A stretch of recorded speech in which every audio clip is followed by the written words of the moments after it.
Okay, good afternoon, learners. Good afternoon, Mr. Omari. Today we'll continue the lesson in standard forms, but we'll be looking at addition and subtraction of standard forms. Addition and subtraction of what? Standard forms. Now, we have taken a look at the nature of standard form. So, let's move on with the next work. In order to add or subtract expressions in standard form, the powers of 10 must be what? Made equal. That is to say, whenever you are giving expressions in standard form and you are to add or to subtract from one another, that you must ensure that you make the power of 10 to be what? Equal. If the power of 10 is not equal in the question that is given you, you have the right to do what? To change it. Now, when we were introduced to standard form, we also told you about movement of points, right? Yes. That you can move your decimal point to the right or to the left. And that is a process of making what? Of making change on the what? The powers. Is that correct? Yes. We told you that when you move the point to the left, what happens? The power becomes what?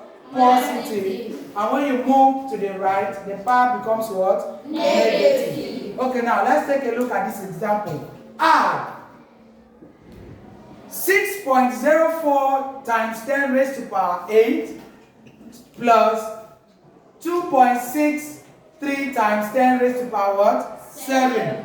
You can see that the powers of 10 are not equal. They are not the same. So we are going to make the power of 10 what?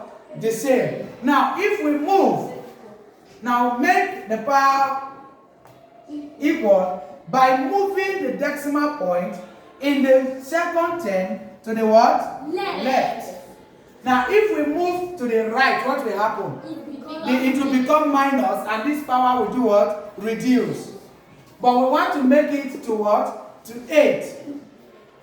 Is that taken? Yes. Because the process of making this to 7 will give us 60 points. And don't forget that we have that P, if P is times 10 raised to power x, P is less than what? 10. Are we together? You remember that? Yes. So if we go this, P will be greater than what? 10, because P will be what? 60. So that's why we are moving this point.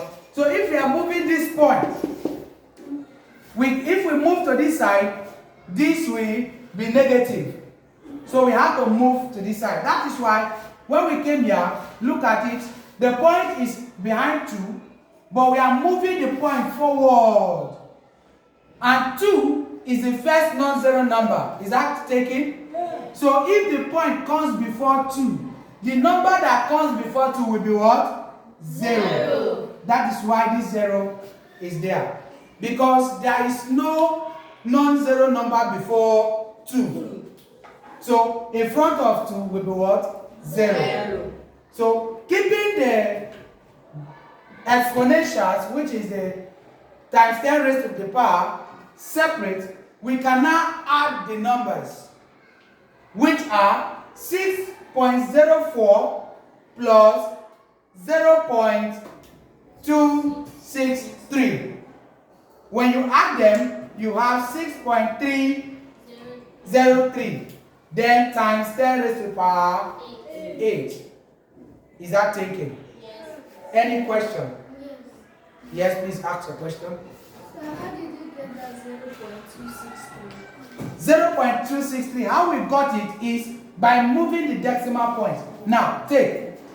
The decimal point is at the back of 2. Is that correct? Now, but we are now moving it to the what? To the right. And in front of 2, there are no non-zero number. So we write 0 and put a what? A decimal point. Now, by moving that point to the before 2, the power of 10 will increase by 1 plus 1 because we are moving to the left. It becomes positive. So it adds 1 to this exponential, making it 8, which is the same thing with what we have in the first term. So that is why we now have that 0.2.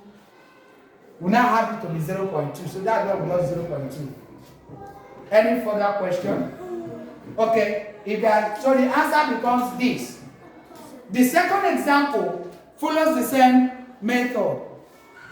The second example follows the same method, whereby here now we are subtracting. Following the same method, you notice that the power of 10 here is what? 6. And the power of 10 here is what? 4. So to make this power the same with this power, we need how many decimal places? 2. We need 2 decimal places. So observe that it is 2 points. So since we see come to the left, we are moving from here 1. We write 0. We move again. Another 1, which is the second decimal places. So it becomes what? 0.02456. 0 because there are no other non-zero number after 2. Is that taken? Yes. Is that taken? Yes. So once you get the powers to be the same, you then subtract the numbers and add the powers. So are we together? Yes. Any question? No. Yes, people. The 4, where did the 4 go to? Now, when we added 2 decimal places, the power of 4 increased by 2. When we moved to this point, it became 5. We move again to this point, it became what? 6. Making it equal with this. Because whenever we move our decimal point to the left, our power increases by 1, depending on the number of decimal places we move. Is that understood? Yes. Okay, so you can write what we have on the board while I'll give you some class tasks. Yes.